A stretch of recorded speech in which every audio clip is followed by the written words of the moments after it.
Magandang oras na naman sa inyong lahat mga kaibigan. Ang ating pag-usapan ngayon ay tungkol sa balitang iniutos ni President Bongbong Marcos Jr. na kanyang pinagbibitiw sa pwesto ang lahat ng kanyang mga cabinet members. Pero bago ang lahat, huwag niyong kalilimutan na mag-subscribe sa ating channel kung hindi pa kayo subscriber. Please like, comment, and share. Pakiclick na rin ang notification bell para hindi ninyo makaligtaan ang ating mga bagong video. Balik sa ating topic. Sa isang pahayag ng Malacanang, sinabing nanawagan si President Ferdinand Marcos Jr. para sa courtesy resignation of all cabinet secretaries. Ang desisyon ay matapos na wala man lang kahit na kalahati ng mga kandidato ng alyansa sa Senado ang nanalo sa 2025 midterm elections.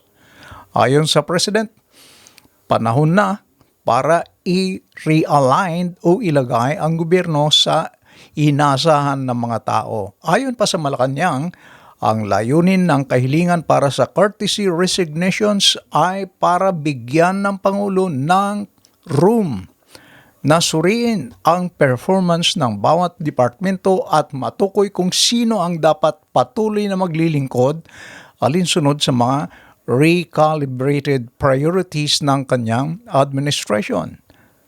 Ayon pa sa Pangulo, this is not about personalities, it's about performance, alignment, and urgency. Makikilala ang mga naghatid at patuloy na naghatid, ngunit hindi natin kaya maging kampante. Tapos ng oras para sa mga comfort zone. Dagdag pa ng presidente. Mga kaibigan, ang move na ito ay dapat nang ginawa ng presidente noon pa. Pero hindi pa rin huli naman ang lahat. Simula nang siya ay ibinuto at umupo bilang Pangulo ng ating bansa, maraming umasa na uunlad at giginhawa na ang kanilang buhay na ang pamumuno ni PBBM ay maghatid sa kanila ng kanilang inaasam na kaginhawahan sa buhay. Pero habang tumatakbo ang panahon, ang pag-asa na yun ay unti-unting dumilim instead na lumiwanag, naging madilim sa paningin ng marami na ating mga kababayan.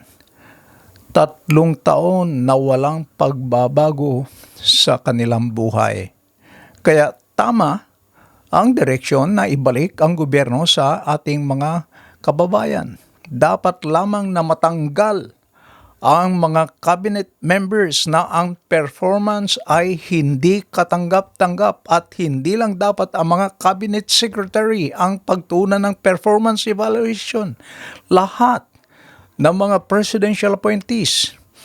Tapos na ang pagbabayad ng utang na loob sa mga tumulong sa kampanya.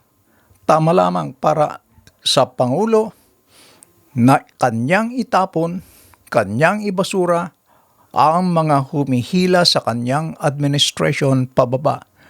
Tama lamang na itapon ang mga bunga at dahilan ng pagbaba at pagbagsak ng kanyang approval at trust ratings. May 3 taon pa para ipakita ni President Marcos Jr. na hindi nagkamali ang ating mga kababayang botante nang siya ay ibinuto bilang kanilang Pangulo.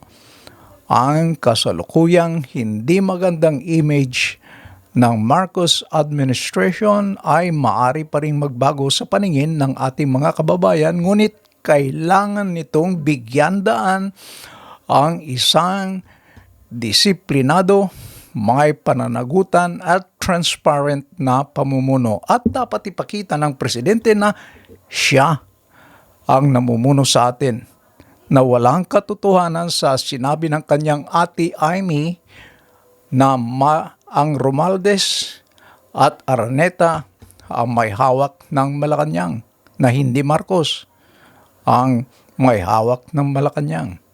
Dapat patunayan ni PBBM na ang tunay na may hawak ng Malacanang ay Marcos, hindi Romualdez at Araneta. Mga kaibigan, maraming salamat sa inyong panonood. Kung meron kayong observation, meron kayong opinion, please leave your comment. Hanggang sa muli. And please don't forget to like and subscribe. Bye-bye.